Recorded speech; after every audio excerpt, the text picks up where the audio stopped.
বৃষ্টি সেদিন হঠাৎ করেই নেমেছিল। ঢাকার ব্যস্ত রাস্তায় সবাই ছুটছিল, কিন্তু রায় দাঁড়িয়েছিল বাস স্ট্যান্ডে।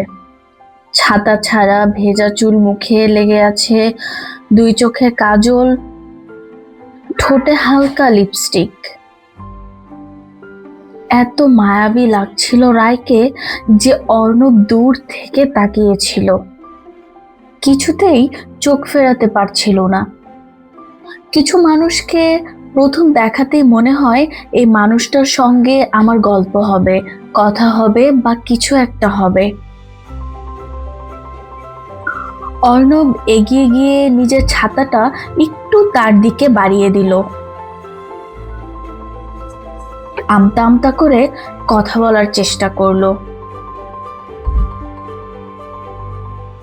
Excuse me.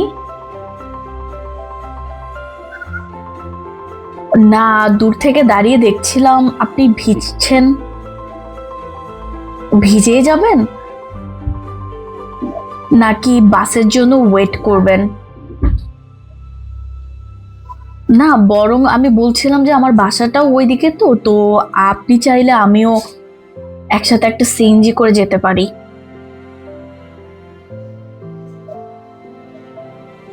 রায় একটু আর চোখে তাকালো, হালকা হাসি, হালকা মনে সন্দেহ নিয়ে বলল, আমি তো আপনাকে চিনি না, আমি আপনার সাথে সিএনজিতে কেন যাব? কিন্তু আমি বৃষ্টি খুব পছন্দ করি।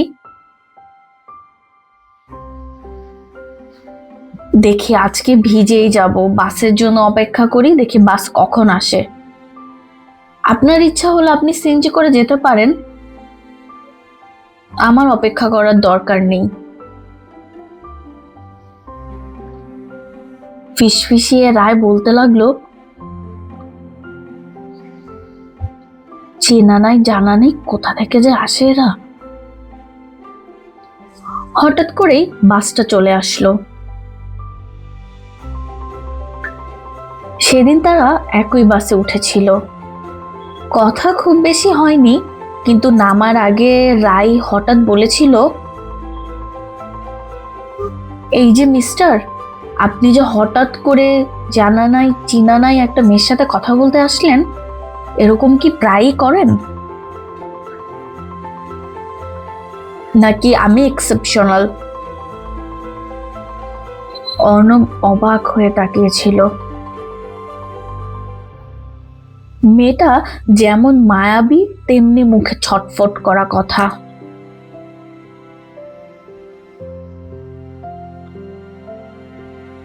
রায় ঘুরতেই লাগলো, হঠাৎ করে পিছন ঘুরে বলল, আপনার নামটা তো জানা হলো না। অর্ণব আমতা আমতা করে বলল, আমার নাম অর্ণব।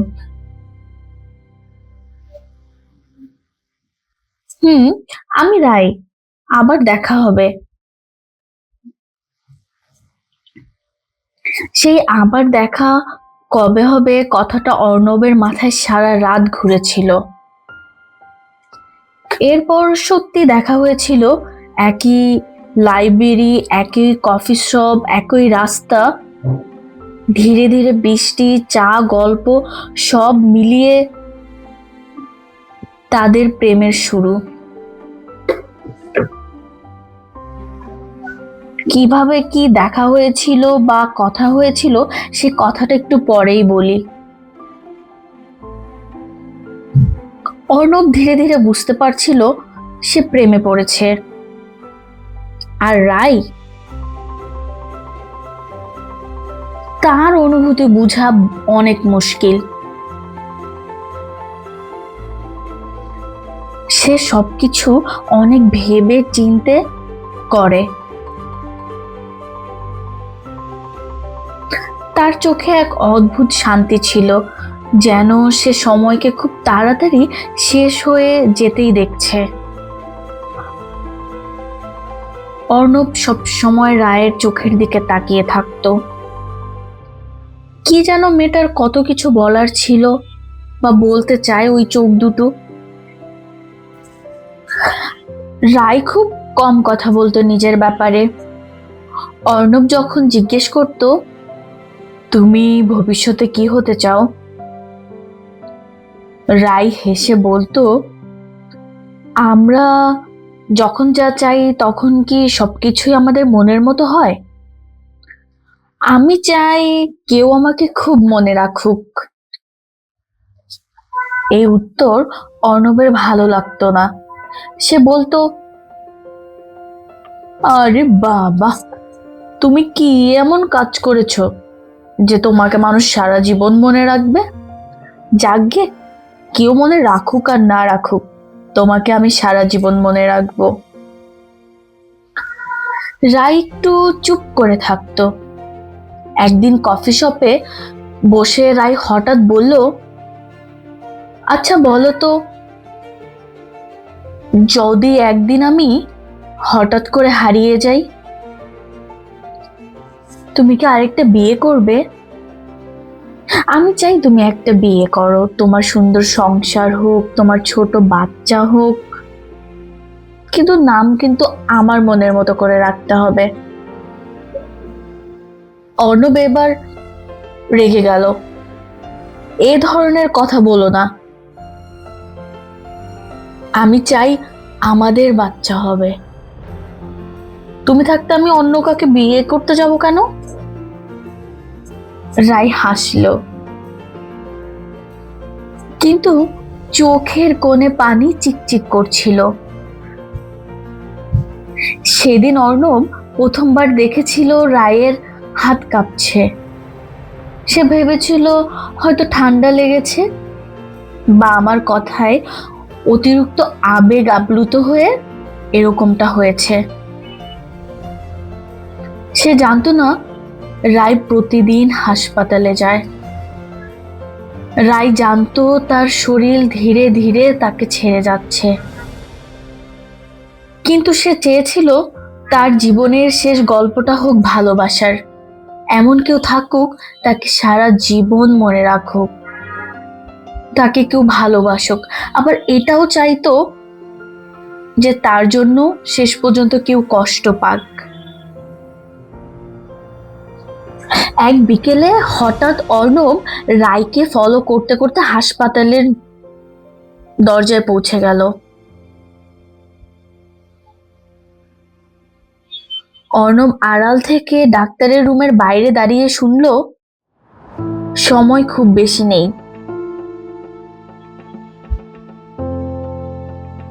অর্ণবের পৃথিবী যেন থমকে গেল।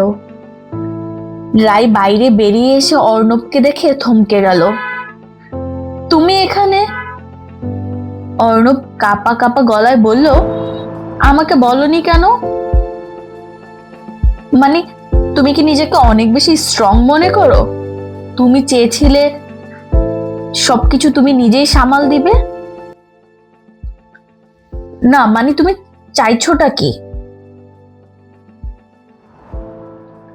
রাই ধীরে ধীরে বলল, আমি চাইনি তুমি আমাকে করুণা করো। আমি চাইছিলাম তুমি আমাকে শুধুই ভালোবাসো। আমি এটাও চাইনি যে তুমি আমার এই শেষ পরিণতির কথা জানো আর মনে মনে কষ্ট পাও।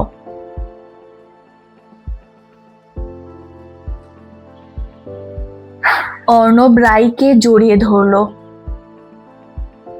তুমি কোনো চিন্তা করো না রাই, আমি লড়বো তোমার জন্য।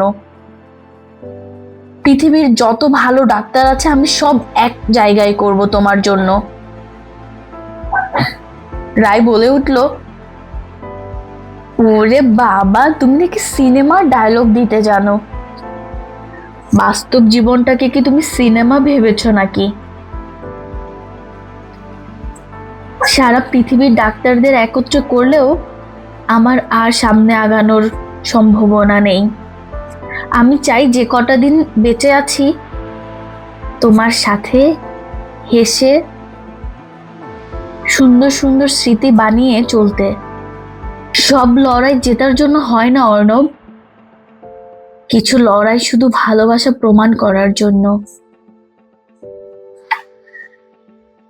সেদিন অর্ণব প্রথমবার বুঝলো সময় তাদের বিরুদ্ধে। অর্ণব রায়কে বলল, আচ্ছা, যে কটা দিন আছো পৃথিবীতে আমরা কি প্রতিদিন দেখা করতে পারি না? প্রতিদিন কি নতুন নতুন কোনো স্মৃতি তৈরি করতে পারি না? আমি চাই তুমি আমাকে অনেক বেশি সুন্দর স্মৃতি দিয়ে এই পৃথিবী থেকে চলে যাও, যেন আমি সেই স্মৃতিটুকু নিয়েই তোমার জন্য বেঁচে থাকতে পারি। এমন ভাবে প্রতিটা দিন আমরা শেষ করব যেন এই দিনটাই শেষ দিন। অবাক চোখে অর্ণবের দিকে তাকিয়ে বলল, আমাকে সমুদ্র দেখাবে? আমি একটু খোলা হাওয়ায় দৌড়াতে চাই। আমি চাই সমুদ্রের পাড়ে তোমার হাত শক্ত করে ধরে দাঁড়িয়ে সেই ঢেউকে অনুভব করতে। সাক্ষী রাখতে চাই এই সমুদ্রকে আমাদের ভালোবাসার। অর্ণব কোনো কিছু চিন্তা না করেই পরদিন বেরিয়ে পড়লো রায়কে নিয়ে কক্সবাজারে। সমুদ্রের ধারে দাঁড়িয়ে রায় বলল, জানো, আমি চলে গেলে তুমি আবার প্রেম করবে, বিয়ে করবে, সুন্দর একটা সংসার করবে। অর্ণব রেগে গিয়ে বলল, তুমি আবার সেই বাজে কথা বলছো? তুমি ছাড়া এই পৃথিবীতে আমি চাই না অন্য কারো আর হাত ধরতে। অর্ণব রাগ লুকাতে গিয়ে কেঁদেই ফেলল। চুপ করো, এ কথা আর কোনোদিন মুখে বলবে না। রায় অর্ণবের হাত আরো শক্ত করে ধরল। এগুলো আবেগ, আমি চাই আবেগ ছেড়ে তুমি বাস্তবতায় আসো। তুমি বাঁচবে, আমাকে মনে রাখবে, আমার স্মৃতিকে মনে রাখবে, কিন্তু চাই না তোমার জীবন থেমে থাকুক। আমি চাই না তুমি আমার জন্য নিজের সুন্দর জীবন নষ্ট করো। লোকে আমাকে দোষী করবে, বলবে শেষ বেলায় এসে তোমার জীবনটা আমি নষ্ট করে দিয়ে গেলাম। তুমি কি সেটা চাও লোকে আমাকে দোষী করুক? অর্ণব নিস্তব্ধ। সেদিন সূর্যাস্ত খুব সুন্দর ছিল। রায় বলল, আজকের এই আকাশটা মনে রাখবে, যখন খুব কষ্ট হবে আকাশের দিকে তাকাবে, আকাশের বিশালতা মনে করিয়ে দিবে আমাকে। পাতালের সাদা ঘরে রায় শুয়ে আছে। অর্ণব তার হাতে হাত ধরে বসেছিল। রায় খুব ধীরে বলল, একটা শেষ রিকোয়েস্ট করব, রাখবে তুমি? অর্ণব তড়িঘড়ি করে বলল, হ্যাঁ বলো না, আমি আছি তো। বলো কি রিকোয়েস্ট? আমি সর্বোচ্চটা দিয়ে চেষ্টা করব তোমার জন্য সবকিছু করার। রায় বলল, শেষবার আমার হাতটা শক্ত করে ধরো। আমাকে কথা দাও তুমি নতুন জীবন শুরু করবে। আমি তো বলছি না আমাকে ভুলে যেতে, আমি চাই তুমি নতুন জীবন শুরু করো। কিন্তু আমি আরো একটা রিকোয়েস্ট করব, তোমার যদি একটা ছোট সুন্দর মেয়ে বাবু হয়, তুমি মেয়েটার নাম রাখবে রাই, যেন ওর চোখে তুমি আমাকে খুঁজে পাও। অর্ণব রায়ের হাত আরো শক্ত করে ধরল। রায় আরো ফিসফিস করে বলল, আমাকে ভুলে যেও না। খুব ভালোবাসি তোমাকে অর্ণব। একটা দীর্ঘশ্বাস দিয়ে রায় যেন একদম সারা জীবনের জন্য থেমে গেল। না না, সবাই যেমনটা ভেবেছিল অর্ণব চিৎকার করে কাঁদবে, অর্ণব কোনো চিৎকার করেনি। সে শুধু তার হাতটা ধরে রেখেছিল, যেন এখনো উষ্ণতা আছে, এখনো রায় কিছু বলবে। তারপর থেকে বছর কেটে গেল। সবকিছু মাঝে যেন অর্ণব এখনো রাইকে খুঁজে বেড়ায়। অর্ণবের মনে হয় সে কখনো না কখনো রাইকে পাবে।